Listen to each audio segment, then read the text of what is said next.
নদিয়া জেলা কৃষ্ণনগর কেন্দ্র থেকে নিজের নির্বাচনী প্রচার শুরু করলেন তৃণমূল কংগ্রেস সুপ্রিমো মমতা বন্দ্যোপাধ্যায়।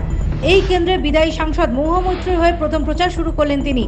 এদিনের সভা থেকে মহুয়া মৈত্রের বিরুদ্ধে সিবিআই তদন্ত নিয়ে সরব হন মমতা। মহুয়া মৈত্রের পাশে দাঁড়িয়ে মমতা জানান মহুয়াকে মানুষই জেতাবেন।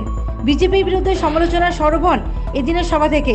লোকসভা নির্বাচনের জন্য রাজ্যের এখনো পর্যন্ত 2টি আসনে প্রার্থী ঘোষণা করেনি বিজেপি। গতকাল পর্যন্ত রাজ্যে 4টি আসনের প্রার্থী দেওয়া বাকি ছিল বিজেপির। শনিবার রাতে বীরভূম এবং ঝাড়গ্রাম আসনে প্রার্থী ঘোষণা করা হয় বিজেপির তরফে। তবে এখনো বাকি আসানসোল এবং ডায়মন্ড হারবার। প্রার্থী না ঘোষণা হওয়ায় বিজেপি নিচু স্তরের কর্মীদের মধ্যে জমছে হতাশা। বিষয়টি নিয়ে এবারও বিজেপিকে খোঁচা মমতার।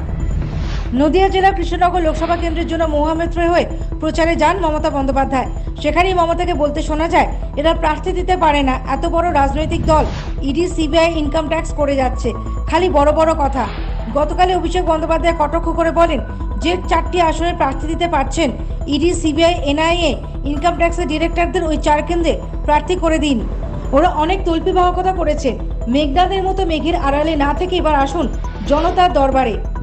জবাবে মহুয়া টুইস্ট। খানিকটা সে একই সুরে দিন বিজেপিকে বিঁধলেন মমতা। যদিও বিজেপির তরফে দাবি করা হচ্ছে ধাপে ধাপে কেন্দ্র এবং রাজ্য স্তরে আলোচনা করে তবেই প্রার্থীর নাম ঘোষণা করা হয়। দলের সাংগঠনিক নিয়ম মেনেই সেই কাজ চলছে। এখানে প্রার্থী খুঁজে না পাওয়ার মতো কোনো বিষয় নেই। যদিও লোকসভা নির্বাচনের দিনক্ষণ ঘোষণা হওয়ার প্রায় 1 মাস হয়ে গেলেও সব আসনের প্রার্থী দিতে না পারা নিয়ে অসন্তোষ দেখা যাচ্ছে নিচু স্তরে। প্রার্থী খুঁজে পাচ্ছে না।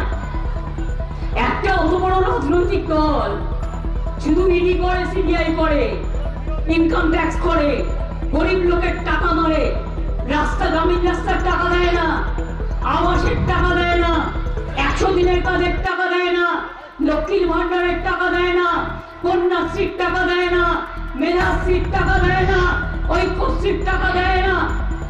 তাদের বড় বড় কথা। আমার তপশিলি ভাই বোনেদের কাছে আমার একটাই বক্তব্য আছে। আমি শুনেছি আপনারা ওদের কথা শুনে ওদের মিথ্যা প্রচারে একটু বিভ্রান্ত হন কখনো কখনো। আমার তাতে কোনো রাগ নেই, আমি আপনাদের শ্রদ্ধা করি। আমি শুধু বলি, মতুয়া ঠাকুর কি করেছেন তারা? বড় মা যখন বেঁচে ছিলেন তার চিকিৎসা কে করাতো 15 বছর ধরে? আমি করাতাম। Bureau report, the United India news.